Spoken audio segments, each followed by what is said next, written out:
Bismillahirrahmanirrahim. Assalamualaikum warahmatullahi wabarakatuh. Alhamdulillah. Alhamdulillahilladzi hadana li hadza wa ma kunna linahtadiya laula an hadanallah. Allahumma ma asbaha bina min ni'matin aw bi ahadin min khalqika faminka wahdaka la syarika laka falakal hamdu wa lakal syukr. Ya hayyu ya qayyum bi rahmatika nastaghits aslih lana sya'nana kullahu wa la takilna ila anfusina tarfata 'ain. Alhamdulillahilladzi arsala rasulahu bil huda wa dinil haqq liyudhhirahu 'ala ad-dini kullihi wa kafa billahi shahida. Asyhadu an la ilaha illallah wahdahu la syarika lah hubban lahu wa ta'ziman wa tauhida wa asyhadu anna Muhammadan 'abduhu wa rasuluhu wa safiyyuhu min khalqihi wa khaliluhu sallallahu alaihi wa ala alihi wa ashabihi wa man sara ala nahji ila yaumil qiyamati wa sallama tasliman mazida. Para jamaah dirahmati Allah Subhanahu wa taala. Alhamdulillah pada kesempatan pagi ini kita bisa bersua ya. Dan insyaallah dengan mengawali pagi dengan kegiatan yang bermanfaat, kita beribadah kepada Allah Subhanahu wa taala, kemudian juga menambah ilmu dan pemahaman kita mengenai agama Allah Azza wa Jalla, serta semangat untuk senantiasa berbuat baik. Itu merupakan dasar utama dari kehidupan yang membahagiakan, yaitu iman dan amal yang soleh. Dan pada dasarnya semua manusia memang diciptakan Allah Azza wa Jalla untuk beribadah kepadanya.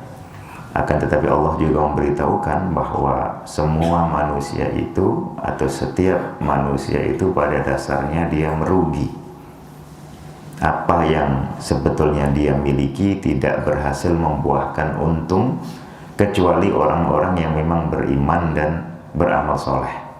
Lalu kemudian kalau iman dan amal soleh itu berkaitan dengan diri pribadi, maka hubungannya dengan orang lain perlu diperkuat lagi dengan at-tawasau bil haqqi wat-tawasau bis sabr, yaitu dakwah antar sesama hamba Allah Subhanahu wa taala, menyampaikan kebenaran dan menyemangati agar masing-masing sabar dalam menjalankan kebenaran itu, yaitu sabar dalam meneguhkan keimanan dan senantiasa istiqomah dalam amal soleh, dan sabar di dalam menghadapi aneka macam rintangan, karena orang yang beriman dan beramal soleh itu tidak akan dibiarkan mengalami hidup yang langgeng-langgeng saja, walaupun kita senantiasa mohon pertolongan kepada Allah Subhanahu wa taala agar senantiasa diberikan keselamatan,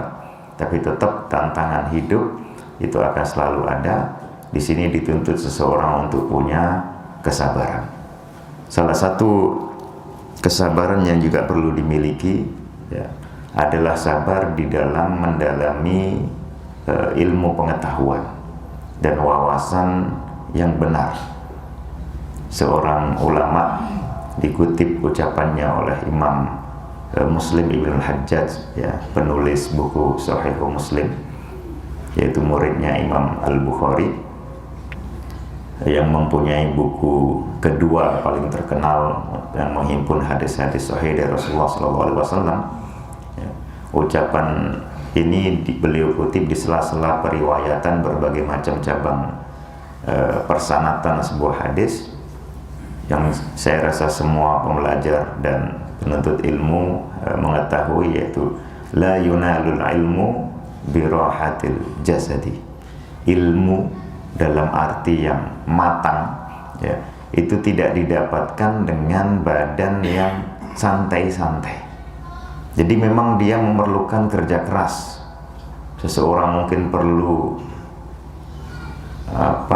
memaksa badannya untuk tahan ya, mengikuti majelis-majelis ilmu pengetahuan ya, kadang-kadang harus ditegakkan ya, tidak banyak nyender, atau kalaupun nyender juga dia harus menjaga supaya matanya ini tidak ngantuk dan terpejam ya.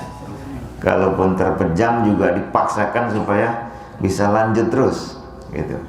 Jadi tidak kalah dari orang nyopir ya, dia perlu memaksa badannya walaupun mungkin tadi malam tidurnya kurang ya, walaupun mungkin kemarin kerjanya berat. Jadi ilmu itu memang memerlukan kerja keras fisik, kadang-kadang dengan asupan gizi yang mungkin kurang, apalagi kalau yang sudah pernah merantau ya, mungkin sangunya tidak cukup untuk makanan yang memadai sehingga dia perlu bersabar-sabar. Seorang ulama kadang mengandalkan sisa-sisa makanan ya, di zaman dulu apalagi belum ada alat komunikasi yang mudah, tidak bisa minta kiriman uang ke rumah. Konon salah seorang ulama Baqi ibn Makhlad di zaman Imam Ahmad atau datang setelah beliau ya, berangkat jauh-jauh dari tempatnya di Andalusia untuk perlu datang ke Irak. Beliau tidak memiliki sangu yang cukup ya. Tidak seperti zaman sekarang yang penting bawa rekening ya, baik rekening yang disimpan dia di dalam handphonenya ya, maupun dalam bentuk lainnya yang ketika kosong tinggal nelpon ke rumah untuk minta diisi. Dulu tidak ada seperti itu. Jadi bekal yang dia bawa entah berupa bahan makanan ataupun pakaian dan yang lainnya ya hanya itu. Lalu ketika sudah perjalanan jauh beberapa kilometer, bekalnya habis, mau tidak mau dia harus berhenti di lokasi atau kawasan tersebut untuk mencari pekerjaan ya, mencari pekerjaan. Setelah dapat cukup pemasukan, bisa digunakan untuk membeli perbekalan untuk melangkah beberapa puluh atau beberapa ratus kilometer ke depan.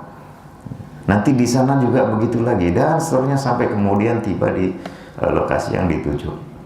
Salah seorang murid Imam Malik bin Anas, berarti era keempat ya, artinya generasi sahabat, ini setelahnya generasi tabi'in, terus setelahnya lagi yaitu generasinya tabi'ut tabi'in atau generasi Imam Malik bin Anas.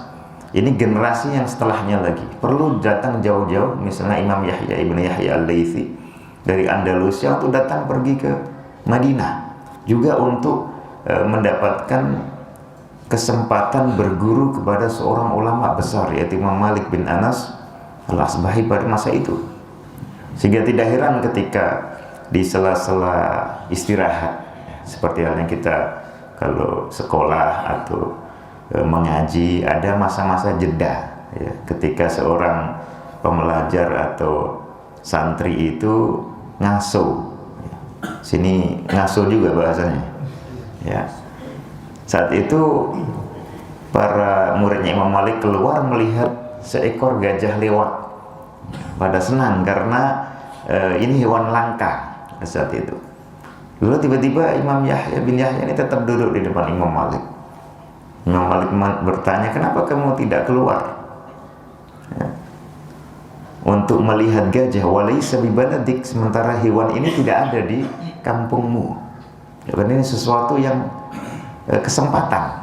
Kalau belajar ke satu wilayah, di sana misalnya ada gunung yang terkenal indah, ya, ada mungkin lokasi alam yang terkenal indah, atau ada makhluk-makhluk unik ya seperti misalnya gajah itu tadi. Ini nyambi untuk refreshing. Jadi kalau misalnya ke Madinah ya sekalian mampir ke yang namanya Jabal Magnet yang konon bisa menarik mobil dan bis, padahal itu hanya ilusi optik. Sebetulnya daerahnya turun tapi seolah-olah landai. Kalau belajar atau berguru ke Mesir misalnya, di sana ada bangunan piramida, ya, ada peninggalan zaman dahulu, ya, ada sungai-sungai. Mumpung jauh-jauh ke sana, ya sekalian di sela-sela belajar melihat objek-objek tersebut. Tapi para penuntut ilmu tidak begitu. Dan ini ditradisikan semenjak masa awal. Kalau yang punya himmah yang sangat kuat, itu sampai tidak sempat begini-begini, walaupun itu bukan perkara yang haram ataupun perkara yang aib, sesuatu yang biasa. Seseorang di sela-sela belajar, ya, dia bersantai, ada masanya istirahat. Tapi kita tahu misalnya sahabat Abu Ayyub Al-Ansari, ya, salah seorang sahabat Rasulullah SAW yang ada di Madinah dan menyediakan tempat untuk beliau singgah sebelum memiliki rumah sendiri. Dulu pernah jauh-jauh pergi dari Madinah ke Mesir, menemui sahabatnya, yaitu Uqbah ibnu Amir yang menjadi pejabat saat itu di wilayah Mesir, hanya untuk bertanya satu buah hadis. Beliau pernah mendengar hadis dari Rasulullah, ingin memastikan bahwa hadis ini betul. Sementara yang saksinya yang mendengar hadis itu hanya tinggal satu sahabat ini yang dikenal oleh Abu Ayyub Al-Ansari. Begitu pertanyaannya dijawab, beliau terima kasih langsung pulang. Padahal perjalanan dari Madinah ke Mesir itu perlu waktu sekitar 1 bulan, ya, atau bahkan lebih, ya, tergantung jenis kendaraan dan kecepatan perjalanan. Lalu begitu dijawab, beliau langsung pamit pulang. Sampai-sampai Uqbah bin Amir, ya, ini tidak sempat memberikan hadiahnya kepada Abu Ayyub, ya, radhiyallahu anhuma. Lalu baru disusulkan, baru bisa berhasil disusulkan ketika Abu Ayyub sudah dalam perjalanan pulang, sudah tiba di wilayah Arish, wilayah sekitar, kalau sekarang perbatasan antara Mesir dengan Palestina. Karena tujuannya memang untuk bertanya hadis itu. Kalau sudah dipenuhi, ya sudah, tidak mampir-mampir, ya, tidak pergi ke Luxor, tidak melihat-lihat pantai Alexandria, ya, langsung pulang. Nah, ini ditradisikan juga oleh generasi-generasi setelahnya, antara lain umurnya Imam Malik ini. Begitu beliau sampai tiba di Madinah, sudah tidak fokus belajar pada Imam Malik, ya. Jadi kedatangannya memang untuk menemui Imam Malik, belajar di beliau, maka masa istirahatnya pun bahkan sampai tidak digunakan untuk yang lain-lain. Lalu kita kemudian mengenal Imam Yahya bin Yahya Al-Laitsi ini, ya, tokoh yang paling terkenal meriwayatkan kitab Muwatta dari Imam Malik, ya, satu-satunya kitab besar yang ditinggalkan oleh Imam Malik, dan berlanjut sampai zaman sekarang. Murid-murid yang lain pun meriwayatkan kitab yang sama, tapi dengan variasi yang berbeda. Nah, yang paling terkenal, yang paling dijadikan acuan adalah riwayatnya Yahya bin Yahya Al-Laitsi ini. Jadi mungkin salah satu keberkahan dari memaksa seseorang untuk mau tadi bersabar untuk menuntut ilmu pengetahuan.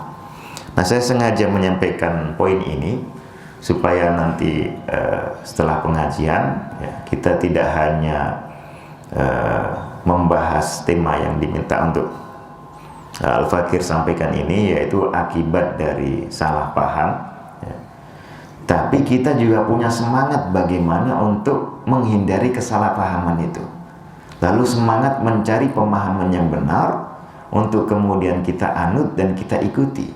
Nah, itu tidak mudah, memerlukan tadi upaya, ya, bahkan sampai bercapek-capek, berletih-letih secara badan, dan juga berlatih-latih secara pikiran, ya. Mau badannya capek, kalau pikirannya tidak difungsikan juga tidak akan terlalu banyak hasilnya.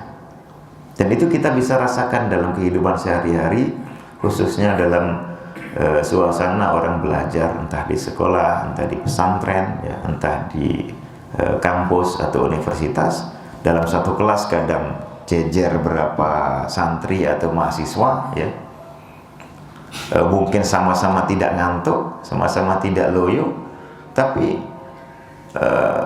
prosesornya berfungsi berbeda-beda, ya. Ada yang aktif, gerakannya kencang, ya. Ada yang cuma badannya saja yang hadir, entah pikirannya kemana, ya. Jangankan belajar, kita sama-sama sholat di satu shaf yang sama saja, beda-beda konsentrasinya. Nah, yang penting kemudian kita semampu mungkin mengupayakan itu. Memang tidak bisa orang selalu dalam kondisi maksimal, ya. Rasulullah saja mengatakan sa'ah, ya hantalah sa'ah wa sa'ah, mengatakan ke seorang sahabat, ya ada kalanya kita dalam kondisi prima, ada kalanya agak turun, yang penting dijaga sebisa mungkin jangan sampai menerjang apa yang tidak diridai oleh Allah Subhanahu wa taala. Nah, para jamaah umat Allah Subhanahu wa taala, kajian kita ringkas ya. Insyaallah saya bacakan beberapa kutipan dari para ulama, khususnya dari Ibnu Qayyim al-Jauziyah rahimahullah. Beliau disebut Ibnul Qayyim ya, atau lengkapnya Ibnu Qayyimil Jauziyah, karena Al-Jauziyah itu nama madrasah atau pesantren atau lembaga pendidikan. Nah, ayah beliau itu adalah kepala sekolah itu. Kepala sekolah itu disebut Qayyim, jadi yang bagian mengurusi, mungkin kiainya ya. Qayyim Al-Jauziyah. Nah, beliau ini adalah muridnya. Jadi Ibnu Qayyimil Jauziyah, anak kepala sekolah Al-Jauziyah, salah satu murid terkenal dari Syekhul Islam Ahmad ibn Abdul Halim Ibn Taimiyah rahimahumullah. Beliau berbicara tentang pemahaman yang benar dan pemahaman yang salah atau salah paham, yaitu khususnya salah paham mengenai maksud Allah dan maksud Rasulullah SAW. Kita tahu sebagai umat Islam dan juga manusia secara umum ya, bahwa kita hidup di dunia ini sudah punya tujuan jelas, beribadah kepada Allah Subhanahu wa taala, dan itu adalah jalan kita mendapatkan kebahagiaan, jalan satu-satunya kebahagiaan yang sejati di dunia sebelum nantinya di akhirat. Nah, cara untuk mendapatkannya ini sudah dijelaskan oleh Allah dan Rasulnya ya, dijelaskan Allah secara langsung melalui wahyu yang disampaikan oleh malaikat Jibril kepada Rasulullah, disampaikan Rasulullah kepada umat Islam ya, maupun penjelasan tambahan lebih detail oleh Rasulullah SAW di hadis-hadis beliau. Karena sudah dijelaskan, Al-Quran itu adalah tibyan atau penjelasan, bahkan tibyannya atau penjelasannya itu likulli syai', untuk segala sesuatu yang memang perlu dijelaskan. Kemudian ada rincian-rincian yang belum secara detail disebutkan Al-Quran, kita temukan di hadis Rasulullah SAW. Di Al-Quran ditegaskan perintah menegakkan sholat, lalu rinciannya sholatnya berapa kali sehari dan semalam, tata caranya bagaimana, bacaan dan gerakannya seperti apa, ini dirinci oleh Rasulullah SAW, baik di penjelasan beliau dengan kata-kata maupun dalam praktek amalan yang kemudian dilihat, disaksikan oleh para sahabat, disampaikan ke kita. Begitu juga aneka macam ajaran agama yang lain. Nah, tugas kita itu adalah mendengar, menyimak, dan membaca penjelasan dari Allah dan Rasulnya itu ya, bunyinya bagaimana, lalu berupaya untuk memahaminya dengan cara apapun yang mampu kita lakukan. Ada yang secara langsung bisa memahami Al-Quran dari ayat-ayatnya dan hadis-hadisnya, seperti dulu para sahabat ya.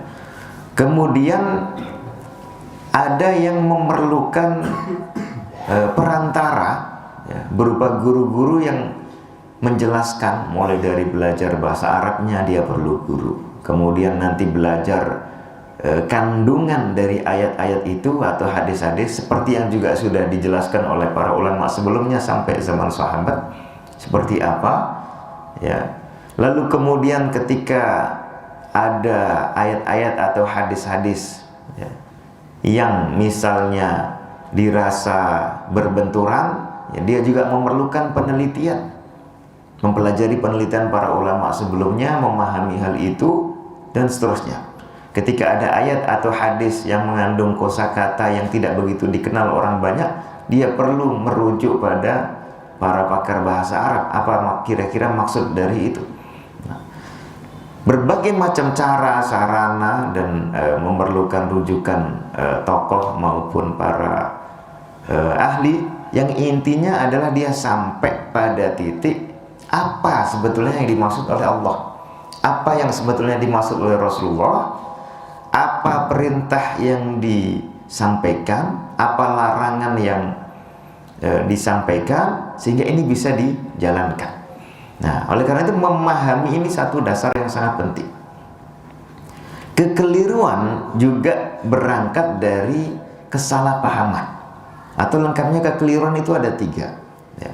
Pertama, karena memang tidak mau belajar, sehingga dia tidak tahu penjelasan itu. Dia tidak tahu kandungan ajaran yang ada di Al-Quran dan As-Sunnah karena malas belajar. Yang kedua, sudah belajar ya, mungkin juga dengan penuh semangat, tetapi kemudian salah tangkap maksud dari ajaran yang ada di Quran dan di Sunnah ya. Sehingga salah paham, entah karena tidak paham bahasa Arab lalu tidak bertanya ke orang yang paham bahasa Arab, atau dia paham bahasa Arab bahkan hidup sehari-hari berbicara bahasa Arab, tapi memahami kosakata yang ada di ayat Quran dan ada hadis Rasulullah dengan pemahaman sendiri yang ternyata berbeda dengan maksud yang sebenarnya, atau karena sebab-sebab yang lainnya. Intinya dia mau mendengar dan belajar, tapi kemudian tetap salah paham. Yang ketiga adalah dia mau belajar ya, dia bisa memahami dengan benar ya, tapi kemudian ada ajaran-ajaran lain di luar Al-Quran dan Sunnah yang lebih dia percayai, sehingga dia menganggap ajaran yang sudah dia pahami dari ayat Al-Quran maupun hadis yang menjelaskan sunnah Rasulullah itu sebagai ajaran yang ajaran atau pemahaman yang masih bisa dikoreksi. Dan ini juga suatu penyakit ya, yang kemudian sering terjadi, khususnya karena tema kita diminta untuk lebih fokus pada persoalan akidah. Tiga-tiganya terjadi. Ada penyimpangan akidah akibat kalangan yang tidak terlalu semangat mendalami, mengumpulkan ayat-ayat Al-Quran dan hadis-hadis Rasulullah. Ada yang sudah dikumpulkan, disimak, diterima ya, tapi kemudian dipahami berbeda dengan maksud yang diinginkan oleh Allah dan Rasulnya.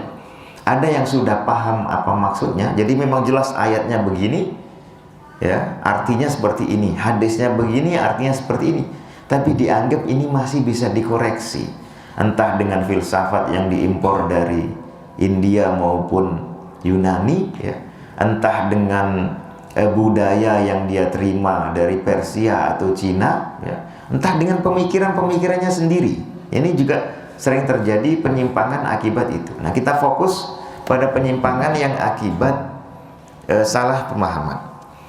Imam Ibnu Qayyim al-Jauziyah rahimahullah ya, mengatakan dalam kitab As-Sawa'iq al-Mursalah, falamma kana fi awakhir asrihim ya, hadathat asy-syi'atu wal khawarij wal qadariyah wal murji'ah.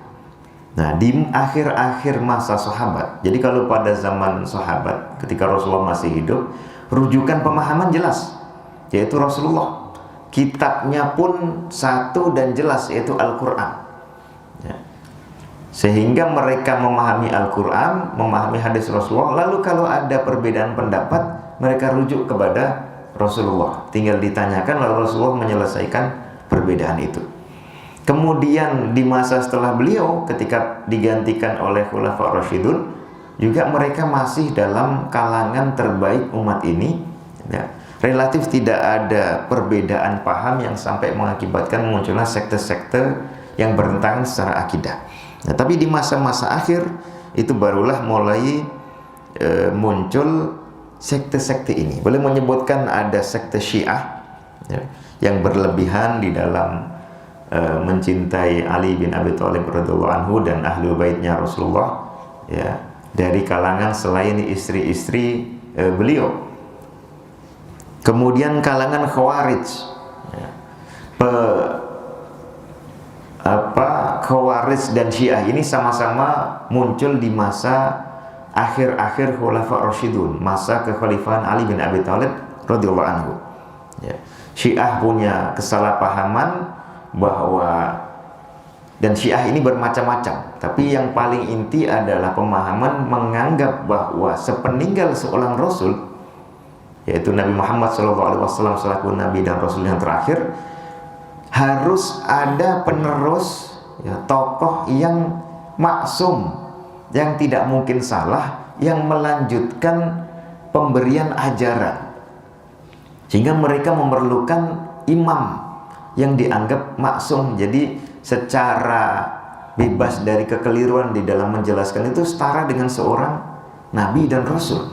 Lalu kemudian mereka menunjuk figur-figur siapa yang dianggap sebagai imam itu, mulai dari Ali, kemudian nantinya Al-Hasan, kemudian Al-Husain radhiyallahu anhum, dan seterusnya anak-anak beliau. Padahal sama sekali tidak ada jaminan kemaksuman selain Rasulullah Shallallahu Alaihi Wasallam itu sendiri. Ya. Dan beliau ketika wafat sudah taraktukum alal mahajjatil bayda. Ya. Beliau sudah meninggalkan umat ini dalam ajaran yang sangat jelas gamblang. Sudah ada Al-Qur'annya, ya, yang sudah diturunkan lengkap, ya. Bahkan sudah diperiksa oleh malaikat Jibril setiap Ramadan itu tadarusan dengan Rasulullah SAW, karena ini warisan yang berupa wahyu atau panduan hidup. Kemudian Rasulullah juga meninggalkan hadis-hadis berupa ucapan dan amalan beliau, dan itu sudah cukup sebagai rujukan agama, yaitu satu kitab suci dan seorang nabi, ya. Yang ini sudah menjadi rujukan pasti dalam beragama. Tidak diperlukan lagi adanya orang-orang maksum atau nabi-nabi yang melanjutkan itu, karena ajaran Rasulullah ini berlaku sampai hari akhirat. Adapun para sahabat Rasulullah, termasuk Ali bin Abi Thalib dan kedua putra beliau radhiyallahu anhum serta para sahabat yang lainnya, ini adalah warasatul anbiya, pewaris ilmu para nabi, ya. Bukan yang nambah-nambah ilmu yang tidak sesuai ataupun bisa mengganti apa yang sudah diajarkan.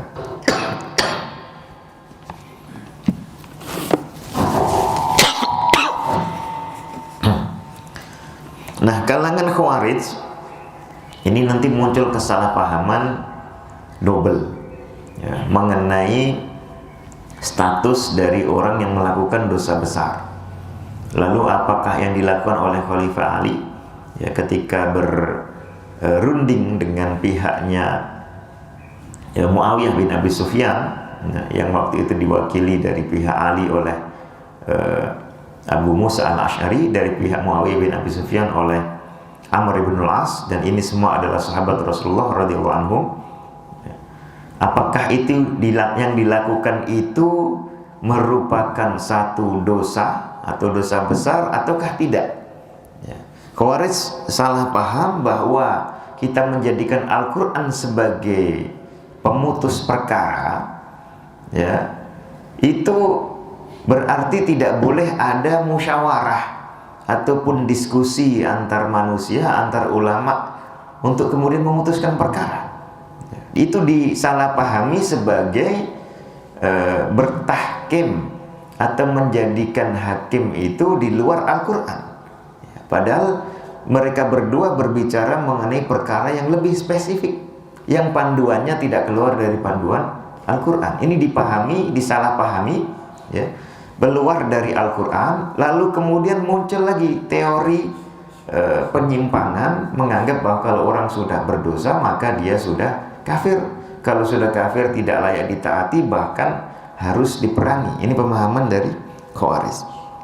Kemudian di akhir-akhir masa sahabat, setelah Khulafa Rasyidun, ya, kemudian masih ada beberapa sahabat, antaranya sahabat Abdullah ibn Umar radhiyallahu anhu, muncul sekte Qadariyah ini yang mulai mengingkari takdir karena salah paham juga. Baik salah paham karena kesalahan dalam memahami beberapa ayat yang berbicara mengenai takdir dan perbuatan manusia, maupun kesalahpahaman ini ditopang dengan faktor ketiga tadi, yaitu mulai ada filsafat yang diwarisi dari Barat. Khususnya kalau tentang takdir ini, filsafat yang diwarisi dari para penganut agama Nasrani, khususnya di wilayah Syam, ya, wilayah utaranya Jazirah Arab, yang mereka ini konon masuk Islam tapi kemudian membawa beberapa ajaran yang menyimpang mengenai takdir ke dalam tubuh umat Islam. Lalu kemudian ini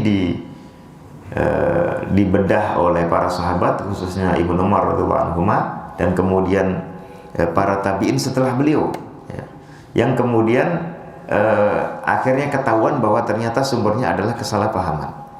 Wal murji'ah, muncul kalangan murji'ah. Awal-awal belum terlalu ekstrim, nanti kemudian muncul belakangan ekstrim. Murji'ah ini lawannya Khawarij. Jadi Khawarij itu menganggap bahwa orang kalau sudah melakukan sesuatu yang merusak keimanannya, yaitu melakukan dosa atau dosa besar, maka dia dianggap sudah menjadi kafir. Kalau Murji'ah sebaliknya, ya, mereka menganggap masa kafir, ya dia ini tetap mukmin. Kalau mukmin berarti sama dengan nabi, sama dengan malaikat, imannya sempurna.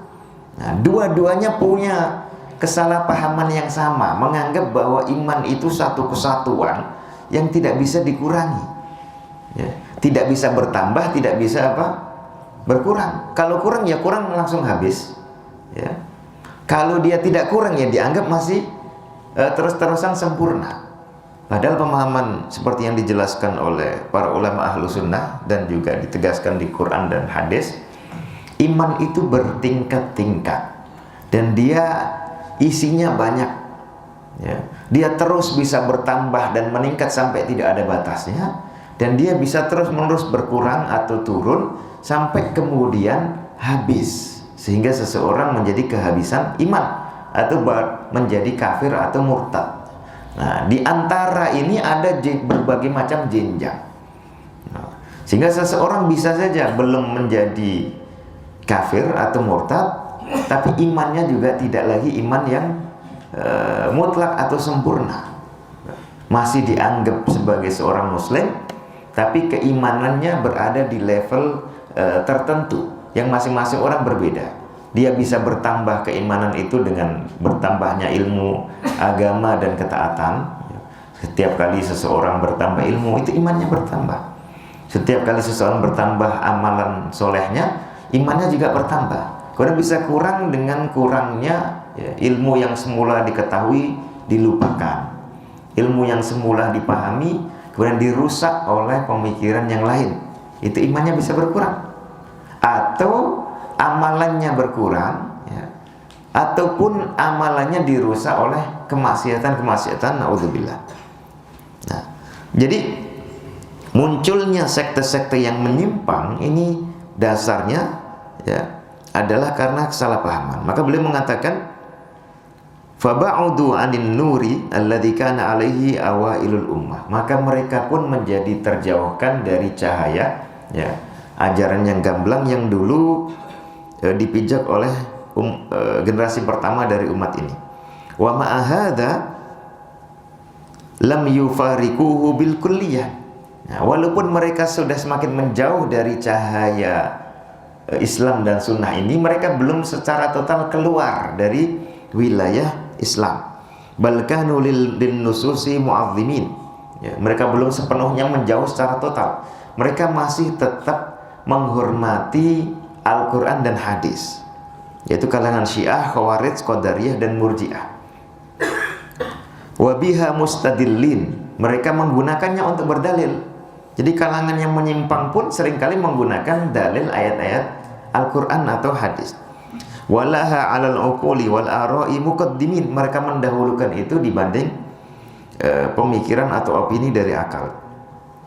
Walam yadda'i ahadun minhum anna 'indahu aqliyatin tu'aridun nusus. Nah, mereka ini empat kalangan ini, ya, sekte-sekte yang awal muncul, Syiah, Khawarij, Qadariyah, Murji'ah, ini masih mengedepankan Al-Quran dan hadis dibandingkan opini-opini yang lain. Wa innama utu min su'il fahmi fiha. Mereka ini keliru atau tergelincir adalah karena salah memahami. Wal istibdad bima dhahara lahum minha duna man qablahum. Ya. Karena egois, punya pemahaman sendiri, tidak memperhatikan pemahaman yang berasal dari para sahabat terdahulu.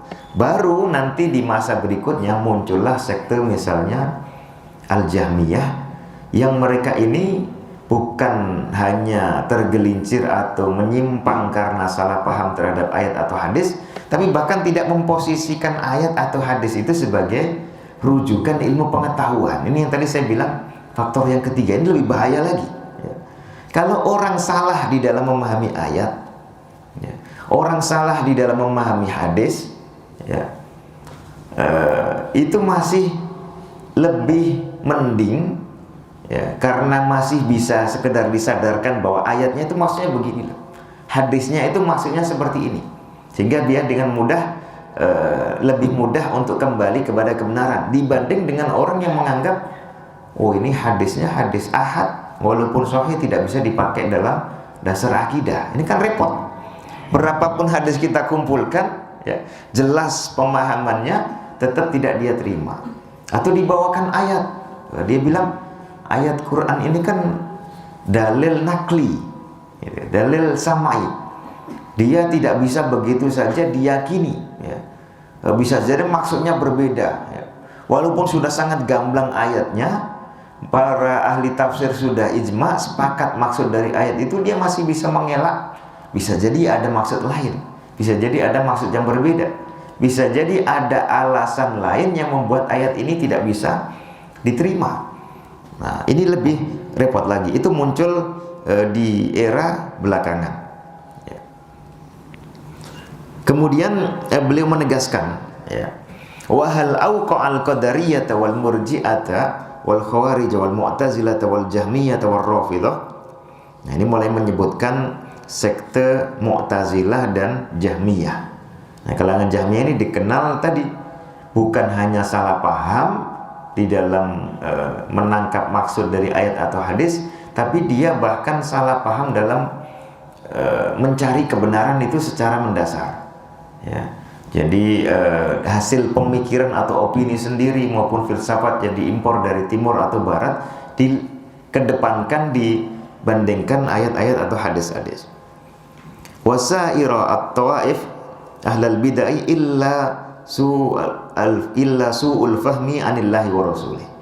Bukankah mereka ini semuanya terjatuh pada ketergelinciran adalah tidak lain tidak bukan karena pemahaman yang buruk atau kesalahpahaman dalam menangkap maksud Allah dan Rasulnya. Hatta sarad dinu bi aidi aktsarin nasi wa mu jabu hadhil afham. Sampai dianggap bahwa agama itu ya adalah yang begini, sementara Al-Quran dan hadisnya bicara yang berbeda. Lalu beliau juga menegaskan bal su'ul fahmi anillahi wa rasulihi, bahkan beliau menegaskan kesalahpahaman dari menangkap maksud Allah dan Rasulnya itu adalah aslu kulli bid'atin wa dhalalah, adalah akar dari setiap bid'ah, ajaran yang baru, wa dhalalah dan kesesatan nasya'at fil Islam yang dulunya muncul di dalam sejarah umat Islam. Ya, sekte-sekte yang disebutkan tadi antara lain bal huwa aslu kulli khata'in fil usuli wal furu'. Bahkan salah paham itu adalah dasar dari semua kekeliruan dalam dasar-dasar agama maupun cabang-cabang ajaran agama. Nah, jadi intinya kalau seseorang ingin mendapatkan kebenaran, maka dia perlu punya semangat mencari kira-kira maksud Allah dan Rasulnya itu apa. Tidak berhenti pada gurunya, tidak berhenti pada satu sekte, apalagi satu tokoh tertentu. Dia perlu membandingkan dengan tokoh atau ulama yang lain. Sehingga kalau mereka, para ulama semua sepakat, maka dengan mudah bisa kita katakan ini mewakili pemahaman yang benar dari Quran dan Sunnah. Kalau ternyata para ulama berbeda, maka dicarikan dicarikan upaya untuk menuntut ilmu sehingga sampai jelas mana kira-kira yang lebih layak untuk dianut. Tapi kalau kemudian para ulama sepakat, lalu ada sekte-sekte lain yang menyimpang, yang berbeda, maka ini kemudian menunjukkan bahwa sudah ada penyimpangan pemahaman dari apa yang diturunkan atau dimaksud oleh Allah dan Rasulnya. Nah, poin terakhir sebelum kalau nanti ada tanya jawab ya, kita ambil satu atau dua contoh ya, iman kepada atau akidah Islam itu kan sudah dijelaskan dengan mudah oleh Rasulullah ketika ditanya oleh malaikat Jibril. Beliau merinci ketika ditanya malaikat Jibril, iman itu apa? Kata Rasulullah, al-imanu an tu'mina billahi wa malaikatihi wa kutubihi wa rusulihi wa tu'mina bil yaumil akhir atau bil ba'tsi ba'dal maut wa tu'mina bil qadari khairihi aw syarrihi. Jadi iman kepada Allah, iman kepada malaikat-malaikat Allah, iman kepada kitab suci, ya, kepada para Rasulullah, lalu iman bahwa nanti ada hari akhir setelah kehidupan di dunia ini, nanti di sana ada surga neraka, ada pembalasan dan seterusnya. Lalu iman bahwa selama di dunia ini pun kita sudah diatur dengan takdir Allah, takdir yang baik maupun yang buruk. Nah, ini semua diimani. Lalu inti iman kepada Allah itu adalah bertauhid, ya, mengesahkan Allah Subhanahu wa taala, baik nama-nama Allah, sifat-sifat Allah maupun hak-hak Allah yang harus ditunaikan hanya kepada Allah Subhanahu wa taala. Tidak boleh dicampur, disekutukan dengan yang lain. Muncul kesalahpahaman dalam perkara takdir, ya, oleh sekte Qadariyah yang menganggap manusia ini bisa mengadakan perbuatannya sendiri tanpa diciptakan Allah. Sebaliknya dari sekte Jabariyah, ya, muncul pemahaman bahwa manusia itu tidak melakukan apa-apa. Ya, dia bergerak, makan, sholat, kemudian puasa, melakukan kebaikan maupun naudzubillah keburukan, dianggap bahwa yang melakukan itu adalah Tuhan Sang Pencipta. Jadi seperti halnya wayang yang digerakkan saja. Nah, ini dua-duanya kesalahpahaman. Nah, contoh ini menunjukkan bahwa pemahaman yang benar di sebelah tengah, ya, kadang-kadang orang salah paham melenceng ke arah sana, ya, berlebihan di satu perkara, kadang-kadang melenceng ke arah yang seberangnya. Ini sama-sama salah paham. Nah, jangan sampai karena melawan yang sebelah sini kemudian terlempar ke apa? Pemahaman yang seberang. Tadi masalah keimanan, contoh yang pertama, Khawarij berlebihan menganggap pelaku dosa itu sudah kafir, Murji'ah berlebihan menganggap pelaku dosa imannya masih sempurna. Yang benar ada di tengah-tengah, yaitu masih dianggap beriman tapi imannya sudah berkurang. Baik, itu penyampaian untuk kali ini. Saya persilakan kalau ada tanya jawab. Baik, ini terkait akidah. Ada ustaz terkenal berkata, siapa namanya ini, bahwa bagaimana Allah bisa turun di sepertiga malam di suatu tempat, sedangkan di daerah yang lain sedang siang hari. Benarkan faham ini Ustaz? Ya. Dalam hadis yang bukan hanya sahih tapi bahkan mutawatir dari banyak sahabat, ya, khususnya dari Abu Hurairah radhiyallahu anhu dan sahabat yang lain, dikatakan yang zilu rabbuna tabaraka wa ta'ala, ya, ilas sama'id dunya, Allah Subhanahu wa ta'ala itu turun ke as-sama ad-dunya, langit yang terdekat. Jadi lapisan langit yang paling dekat dengan bumi di mana manusia hidup, ya, pada sepertiga malam yang terakhir. Sepertiga malam yang terakhir atau sejak 2/3 malam yang terakhir, dan turunnya Allah ke langit yang terdekat itu sampai datangnya subuh atau fajar. Bagaimana itu bisa dilakukan? Sementara berdasarkan pemahaman IPA atau sains, kita pahami bahwa bumi itu bulat, ya kan? Bulat atau gepeng. Berdasarkan pemahaman populer, bumi itu bulat. Pada saat bagian sininya malam, bagian yang sebelahnya apa? Siang. Lalu kemudian bergiliran. Kita saja di Indonesia misalnya subuh itu dimulai dari arah Papua, ya. Lalu kemudian bergerak terus ke Nusa Tenggara, nanti ke Bali, kemudian ke Jawa Timur, ke Jawa Barat, terus bergerak sampai Saudi, bergerak lagi terus sampai ke Afrika dan seterusnya. Memang kenyataannya seperti itu. Dan ini mau teori bumi bulat atau bumi gepeng sama semua, ya. Semua sepakat berbeda-beda dalam satu waktu yang sama. Di bumi itu ada yang sedang siang, ada yang sedang malam. Malamnya ada yang awal-awal malam, ada yang pertengahan, ada yang sudah akhir-akhir. Lalu bagaimana Allah turun ke langit yang terdekat sementara malamnya berbeda-beda?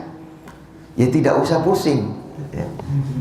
Kalau kita sedang mengalami sepertiga malam yang terakhir atau 2/3 malam yang terakhir, di mana dikabarkan bahwa Allah turun ke langit yang terdekat, maka berarti pada saat itu Allah Subhanahu wa taala turun di langit yang terdekat bagi kita yang sedang mengalami fase sepertiga malam ini, ya. Lalu kemudian mereka yang masih siang tidak mengalami peristiwa itu, ya. Nanti dia mengalami peristiwa itu adalah ketika di lokasinya itu sudah juga mengalami sepertiga atau 2/3 malam yang terakhir ini, ya. Itu pertama. Jadi sama sekali tidak ada masalah. Maka ketika diterangkan juga dalam hadis bahwa Allah Azza wa Jalla turun di sore hari pada hari Arafah kepada mereka yang melakukan haji dan wukuf di padang Arafah, maka memang ya saat itu turunnya hanya tertuju kepada mereka yang melakukan haji dan wukuf di padang Arafah. Bagaimana persis wujud turunnya itu kita tidak tahu. Tapi bahwa Allah turun di waktu tertentu kepada makhluk-makhluk tertentu itu sama sekali tidak ada persoalan. Bisa kita pahami, kita cerna dengan akal sehat tanpa ada perselisihan. Ini yang pertama. Kemudian yang kedua, apa sebetulnya yang dimaksud dengan turun? Kalau wujud turunnya ini yang kita tidak tahu karena kita tidak saksikan langsung dan tidak diberitahukan rinciannya seperti apa turunnya, ya, bagaimana turunnya. Tapi kita paham turun itu ya dari atas ke bawah. Tidak mesti turun itu hilang dari atas. Ini dibahas oleh para ulama akidah. Jadi kita tahu semua Allah Subhanahu wa taala itu di atas semua makhluk. Allah ada di luar dan di atas semua makhluk. Di atasnya mana Ustadz? Apakah di atasnya orang Indonesia? Apakah di atasnya orang Amerika? Di Indonesia sendiri apakah di atasnya orang Aceh ataukah di atasnya orang Merauke? Di atas semua, bukan hanya semua orang, tapi semua makhluk. Nah, kalau alam itu bentuknya misalnya bulat, maka sebetulnya di situ kan hanya ada dua arah. Arah bawah itu berarti yang ke tengah, ya, misalnya bumi. Bumi kan bulat. Ya, bawahnya bumi itu mana? Ya di bawah kaki kita ini. Sampai kemana? Apakah sampai tembus ke Amerika? Tidak, hanya berhenti di apa? Di tengah. Jadi kalau bumi itu bulat, namanya turun atau ke bawah itu masuk ke tengah bumi. Ketika sudah di tengah kemudian pindah lagi ke sisi yang sebelahnya, ini namanya naik. Paham ya? Namanya naik sampai nanti ke permukaan bumi di sebelah yang lain, yaitu di wilayah sekitar mungkin Amerika atau pertengahan Afrika dan Asia. Nah, jadi yang namanya turun itu ke tengah atau ke pusat bumi. Ketika sudah ke arah yang sebaliknya itu sudah naik lagi. Nah, karena yang namanya naik atau meninggi bagi kita di bumi ini adalah semakin menjauh dari apa? Bumi, baik menjauh dari berangkatnya itu dari Indonesia sini maupun berangkatnya dari Amerika, dari Cina, dari mana, itu menjauh. Sehingga kita semua yang hidup di permukaan bumi ini sejajar. Kalau kita saat ini berdiri, orang atau kawan kita yang di Amerika berdiri itu sejajar. Bukan salah satunya di bawah yang lain, bukan salah satunya apa? Di atas yang lain. Maka kita bisa pahami seperti diterangkan oleh Ibnu Taimiyah, matahari itu senantiasa di atas kita walaupun apa? Malam hari. Malam hari ketika bumi di sini, mataharinya ada di sebelah sini, ya, kitanya di sini, ini masih di atas kita. Karena menggunakan radius. Jadi arah itu hanya dua, ke bawah dan apa? Ke atas. Ke atas berarti semakin menjauh dari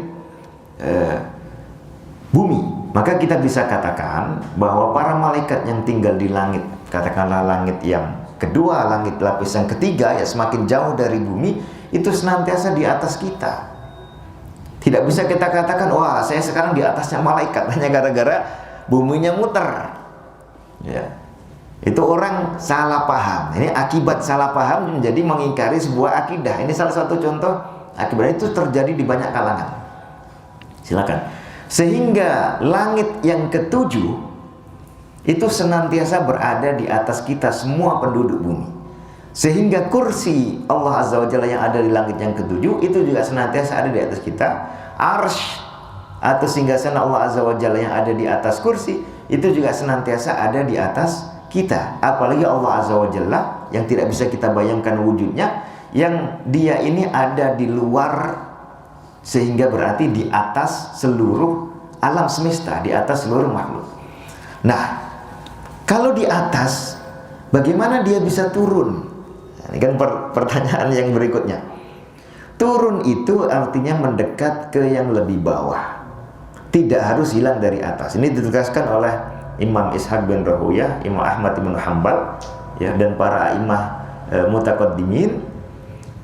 Allah Azza wa Jalla itu punya zat yang maha sempurna, sehingga ketika melakukan perbuatan tidak bisa kita bayangkan seperti kita yang zatnya sangat lemah, yang sangat kecil ini, yang kalau turun maka sudah hilang dari atas.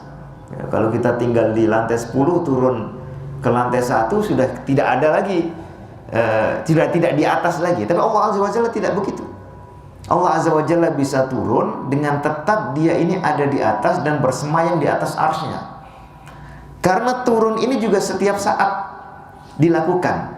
Setiap saat di bumi itu selalu ada daerah yang mengalami masa apa? Malam. Selalu ada daerah yang mengalami masa 2/3 malam yang terakhir atau 1/3 malam yang terakhir. Nah, Allah Subhanahu wa taala turun ke langit terdekat dari wilayah itu tanpa menjadi di bawah. Jadi jangan dibayangkan turunnya itu membedah wilayah ke atas langit, ke bawah langit. Nah, apa pengertian turun yang mudah dipahami sehingga tidak bertentangan dengan tetap ada di atas? Ini pernah ditanyakan oleh salah seorang pejabat, ya. Jadi pertanyaan ini tidak pertanyaan baru, sudah dibahas oleh para ulama. Cuma itu tadi, kalau ada penyakit malas menuntut ilmu, akhirnya tidak tahu, seolah-olah dia membawa pertanyaan yang baru, yang hebat, padahal sudah tuntas dibahas ulama. Atau salah paham, ya, atau menganggap bahwa yang sudah jelas itu bisa dibantah dengan teori lain. Turun itu pernah ditanyakan oleh seorang pejabat, ya, kepada Ibnu Thahir, itu salah satu gubernur di wilayah Khurasan kalau tidak salah waktu itu, kepada Imam Ishaq bin Rahuyah, kawannya Imam Ahmad bin Hanbal. Ya, kata Imam bin Rahuyah, tetapkan dulu bahwa Allah itu di atas. Lalu pejabat ini mengatakan, asbattuhu fawq, ya, saya mengakui Allah di atas. Lalu beliau membacakan ayat yang menunjukkan Allah nanti datang pada hari kiamat. Ya. Berarti turun itu adalah datang dari atas. Nah, lalu kata pejabat itu, kata Ibnu Thahir, ini kan nanti pada hari kiamat.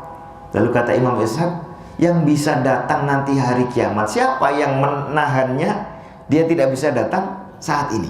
Jadi turun itu artinya datang, dan datang yang paling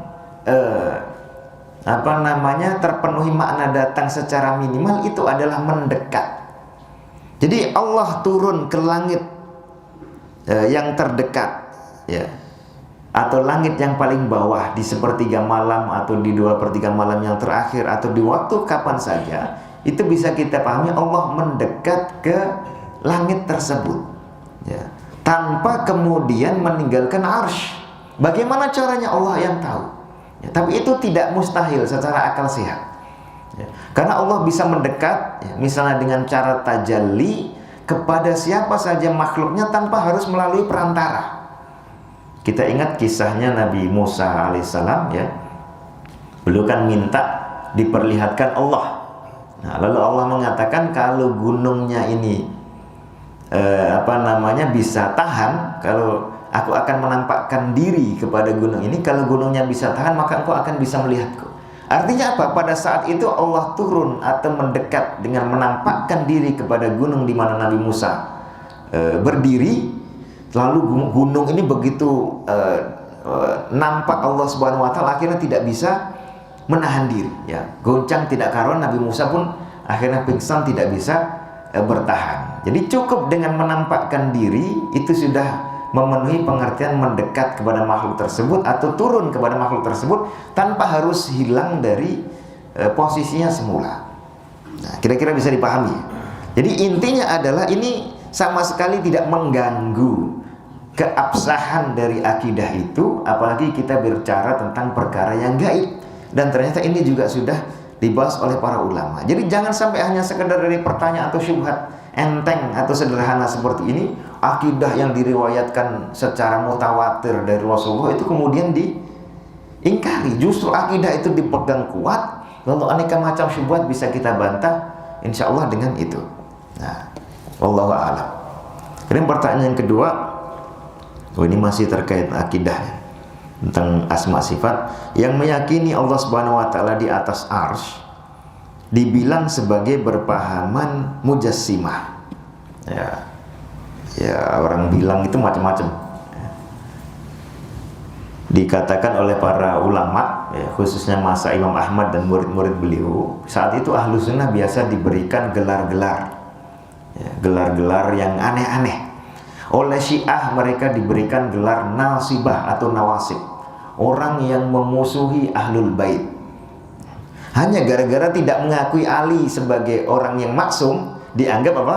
Memusuhi ahlul bait. Nah, ini kan luar biasa. Jadi dituduh yang aneh-aneh karena tidak cocok dengan mereka. Diberikan gelar oleh Qadariyah sebagai Jabriyah atau Mujbirah, hanya gara-gara menetapkan takdir. Menetapkan takdir itu menetapkan bahwa semua yang ada di alam semesta ini sudah diatur Allah, sudah diketahui Allah, sudah dicatat nanti apa yang akan terjadi, kemudian dikehendaki oleh Allah. Bukan berarti kita tidak punya perbuatan, bukan berarti kita tidak punya kehendak. Kita punya kehendak, punya kemampuan, lalu kita melakukan perbuatan kita yang sadar dengan sengaja itu berdasarkan kehendak dan kemampuan kita. Tapi badan kita, kehendak kita, kemampuan kita, lalu kondisi sehingga kita bisa melakukan perbuatan itu semua diciptakan oleh Allah Subhanahu wa taala. Jadi pelakunya itu kita, tapi yang menciptakan atau yang mendesain, ya, skenarionya itu, ya, bahasa kasarnya mungkin, ya, untuk memudahkan memang itu sutradaranya adalah Allah Subhanahu wa taala. Walaupun Allah jauh lebih sempurna dari disebut sutradara. Nah, tapi kemudian dianggap kita sebagai Jabariyah tadi, ya, disebut oleh kalangan yang berbeda pendapat ini. Nah, oleh kalangan Jahmiyah, Ahlussunnah itu biasa disebut musyabbihah dan mujassimah. Dianggap menyamakan Allah dengan makhluknya. Kenapa? Dikatakan Allah punya dua tangan, punya wajah. Kok seperti makhluk punya dua tangan apa? Punya dua wajah, padahal sangat berbeda. Wajah Allah itu wa yabqa wajhu rabbika dzul jalali wal ikram. Allah Subhanahu wa taala wajahnya itu kekal abadi dan tingkatannya sangat sempurna, sangat agung, sangat mulia. Siapa di antara kita yang wajahnya abadi? Paling-paling 10 tahun lagi sudah hangus, sudah hancur, nggak ada yang abadi. Bagaimana bisa disamakan? Hanya gara-gara sama-sama punya wajah. Padahal punya wajah itu sebuah kesempurnaan, bukan satu kekurangan sama sekali. Ya. Justru kalau tidak punya wajah itu menyamakan Allah dengan sesuatu yang kurang. Ya, misalnya menyamakan dengan batu, menyamakan dengan kerikil, ya, itu kan justru satu kekurangan. Lalu wajah Allah itu hijabuhun nur, lau kasyafa la ahraqat subuhatu wajhi mantaha ilaihi basaruhu min khalqi. Ada lapisan cahaya yang ini kalau disingkap atau dibuka bisa membakar semua yang dipandang Allah. Sebelum mereka nanti di akhirat diciptakan dalam kondisi yang mampu melihat Allah Subhanahu wa taala secara tafadhul. Punya dua tangan, tangan Allah luar biasa. Wal ardu jami'an qabdatuhu yaumal qiyamah was samawati matwiyatun biyamin. Bumi itu nanti dan langit digulung, digenggam oleh Allah Subhanahu wa taala, oleh tangan Allah Subhanahu wa taala, oleh Allah dengan tangannya. Bahkan hanya dengan satu tangan. Siapa di antara kita yang punya tangan sedahsyat itu? Tidak ada. Bal yadahu mabsutatan yunfiqu kaifa yasha. Allah senantiasa memberikan anugerah kapan saja. Sementara kita tidak punya.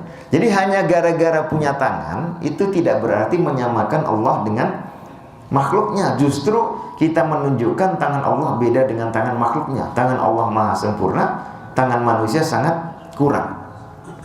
Nah, begitu juga sifat-sifat lainnya. Allah punya kudroh, punya irodah, punya ilmu. Manusia juga punya kudroh apa? Punya irodah, punya ilmu. Allah hidup, manusia juga apa? Hidup, tapi sangat beda. Hidupnya manusia itu sementara, baru hidup beberapa tahun yang lalu, ya. Hidupnya juga tidak sempurna. Setiap malam harus ngasuh, harus istirahat, ya, beberapa jam, mati dulu, ya.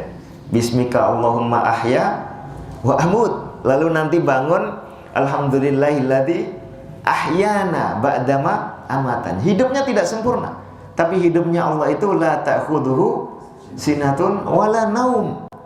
Jadi sama-sama hidup itu tidak masalah. Justru hidup itu sifat sempurna. Maka tidak mungkin Allah tidak hidup, ya. Tidak perlu ada masalah Allah hidup, manusia hidup. Tapi kita tahu hidupnya Allah justru adalah hidup yang sempurna. Justru kalau tidak hidup itu menjadi sifat kurang. Nah, begitu juga tuduhan mujassimah, ya. Dianggap Allah itu dikatakan oleh Ahlussunnah sebagai jism.